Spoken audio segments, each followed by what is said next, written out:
Konstantno pokušavanje medija da predstave Rusiju kao slabu zemlju, da predstave kao nekoga ko je izgubio ovaj rat, dovelo je do toga da ministar spoljnih poslova uzme i zvanično objavi koliko stvarno Rusija koristi svoje snage, koliko trupa je upleteno u ceo ovaj sukob između Rusije i Ukrajine i šta se stvarno tamo dešava. Moje ime je Ilija Benjak, dobrodošli u novi videoklip. Ukoliko već niste, ne zaboravite da se pretplatite na kanal. Kliknite taj subscribe, vama je sekund, meni podrška mnogo znači. I obavezno mi ostavite komentar šta vi mislite o tema koje obrađujemo. A mi idemo u videoklip. Neko duže vreme već čujemo priče kako Rusija jedva izlazi na kraj sa Ukrajinom.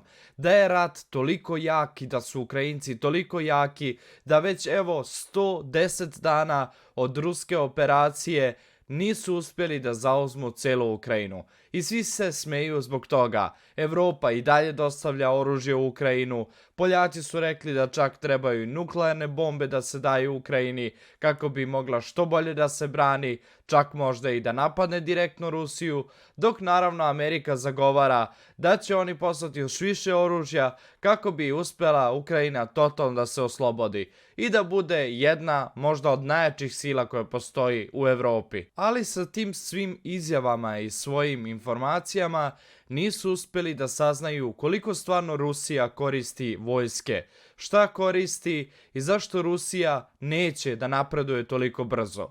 Juče je zvanično ministar spoljnih poslova rekao da Rusija trenutno koristi samo 10% od celokupnog broja svojih aktivnih vojnika, plus dobrovoljci. On je rekao da nikoga ne pritiskaju ko hoće da ide u operaciju u Ukrajinu, već da imaju 10% vojnika koji služe redovno ruskoj armiji i oni su ih poslali u Ukrajinu.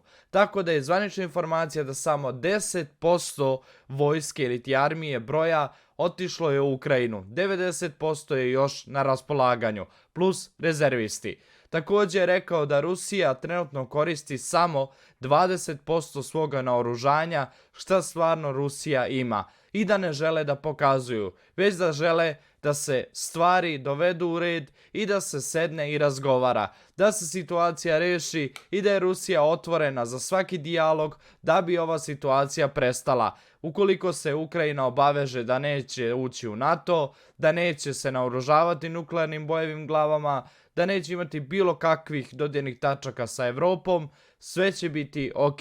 Ukoliko Ukrajina i dalje nastavi da propagira svoju politiku, svoj nacizam i sve ostalo, rekao je da od pregovora nema ništa.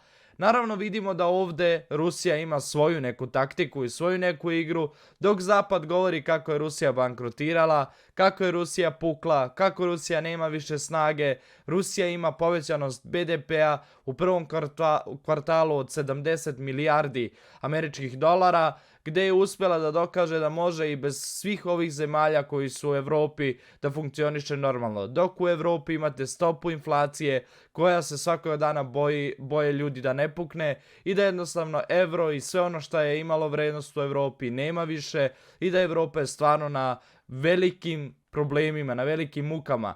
Poljaci probaju da konstantno neku novu priču izvuku iz svega, da Ukrajinu naoružavaju bojevim glavama, nuklearnim bojevim glavama, gdje ja mislim ukoliko se to desi, bit će ozbiljnih problema i mislim da će tek onda svijet ući u totalnu katastrofu, pošto vidimo da Kina, Tajvan, Amerika, vidimo vamo Izrael, Iran, vidimo da se na mnogim stranama otvaraju frontovi, Turska, Grčka, Turska sa Kurdima, vidimo da mnogo će biti problema ukoliko se ovo sve ne bude zaustavilo i ukoliko ova ekonomska kriza koja je veštački napravljena i cijela situacija između Rusije i Ukrajine ne bude stala na neku normalu i da jednostavno se reši što pre je moguće.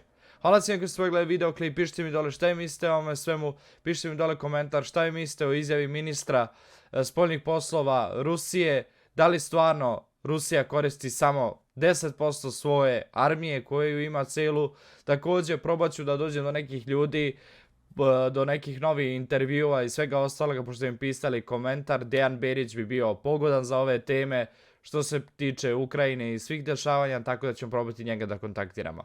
Hvala svima još jednom, obavezno napišite mi dole vaš komentar, a mi se vidimo u sljedećem videoklipu. Do sljedećeg videoklipa, srdečan pozdrav!